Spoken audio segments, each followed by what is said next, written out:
Assalamualaikum warahmatullahi wabarakatuh. Perkenalkan, nama saya Agustina Aziza Khorunisa bersama dengan Syarifah Adrika Afril.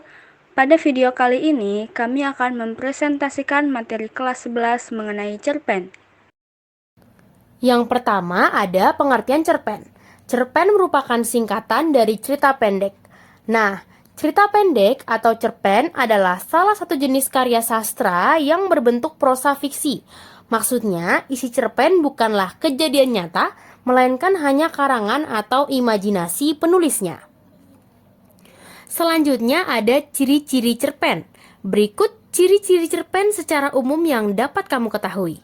Yang pertama ada ceritanya yang fiktif. Cerpen merupakan cerita fiktif atau tidak nyata yang dibuat berdasarkan imajinasi penulisnya. Yang kedua, jumlah katanya pendek. Cerpen umumnya terdiri dari beberapa ribu kata atau beberapa halaman. Jumlah kata cerpen biasanya tidak lebih dari 10.000 kata.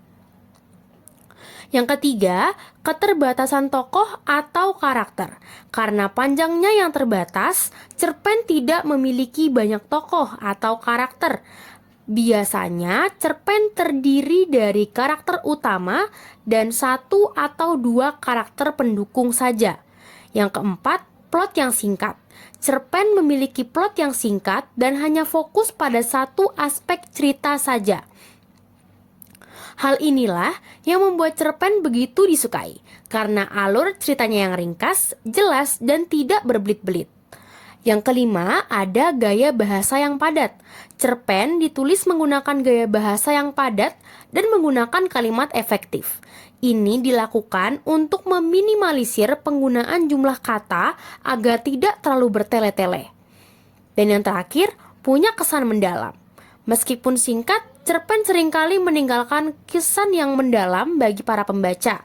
Alasannya karena cerpen punya gaya penulisan yang kuat, karakter yang menarik, dan tidak terlalu banyak konflik. Kemudian selanjutnya ada fungsi cerpen. Di sini kita memiliki 5 fungsi cerpen. Yang pertama ada fungsi rekreatif. Cerpen berfungsi untuk memberikan rasa senang, gembira, dan menghibur bagi seluruh pembacanya. Yang kedua, ada fungsi estetis. Cerpen memiliki fungsi untuk memberikan keindahan bagi pembaca karya sastra. Yang ketiga, ada fungsi moralitas. Cerpen dapat memberikan nilai-nilai moral kepada pembaca, sehingga mendapat pengetahuan tentang hal-hal baik dan hal-hal yang buruk. Yang keempat, ada fungsi didaktif.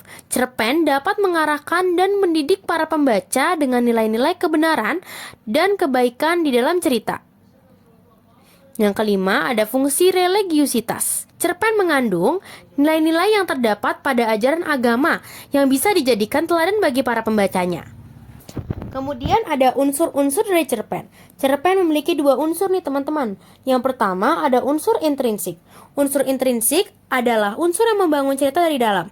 Terdapat 7 unsur intrinsik cerpen, yaitu tema, tokoh dan penokohan, latar, alur, sudut pandang, amanat, dan gaya bahasa. Yang kedua ada unsur ekstrinsik. Unsur ekstrinsik cerpen adalah unsur yang membentuk cerita dari luar.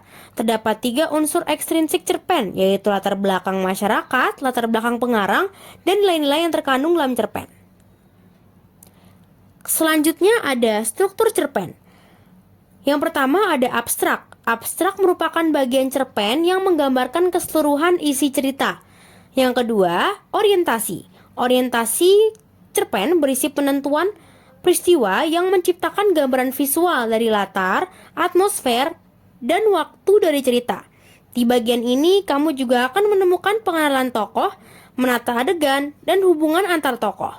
Yang ketiga ada rangkaian peristiwa. Pada bagian ini, kisah akan berlanjut melalui serangkaian peristiwa satu ke peristiwa lainnya yang tidak terduga. Kemudian yang keempat ada komplikasi. Cerita akan bergerak menuju konflik atau puncak masalah, pertentangan atau kesulitan-kesulitan bagi para tokohnya yang memengaruhi latar waktu dan karakter. Kelima, ada resolusi. Pada bagian ini akan menceritakan solusi dari masalah atau tantangan yang dicapai. Kamu juga akan mengetahui bagaimana cara pengarang mengakhiri cerita. 6, atau yang terakhir ada koda.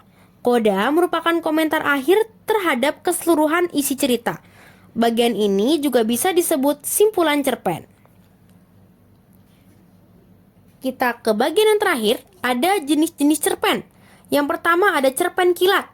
Sesuai namanya, cerpen kilat adalah cerpen yang isinya sangat pendek, yaitu hanya terdiri antara 300 sampai 750 kata saja. Meskipun begitu, sebenarnya tidak ada batasan dalam jumlah kata tulisannya. Dinamai cerpen kilat karena waktu penulisannya yang terasa singkat dan tidak memakan waktu yang lama. Kemudian ada cerpen drabel. Cerpen drabel adalah cerpen yang super singkat, lebih singkat daripada cerpen kilat, yaitu terdiri dari 100 kata saja. Penulisan cerpen drabel bisa dibilang cukup sulit karena jumlah katanya yang sangat terbatas dan penulis harus membuat cerita semakin menarik dan semengenaskan mungkin untuk para pembaca. Yang ketiga ada cerpen anekdot. Cerpen anekdot adalah cerpen yang isinya berupa cerita komedi, lucu, dan menggelikan. Tidak ada batasan kata untuk jenis cerpen ini, namun umumnya cerpen anekdot hanya terdiri dari 1-3 paragraf saja. Kemudian yang keempat ada cerpen fabel. Kamu pasti tahu kan, kalau cerita fabel akan menggunakan hewan sebagai tokohnya. Hal ini berlaku juga untuk cerpen fabel.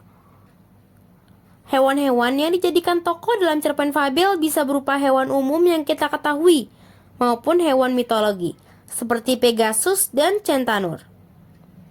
Kemudian yang terakhir ada cerpen panjang. Cerpen panjang adalah cerpen yang terdiri dari 5.000 sampai 10.000 kata. Jenis cerpen ini biasanya akan menyampaikan plot cerita yang jauh lebih panjang dengan alur yang santai.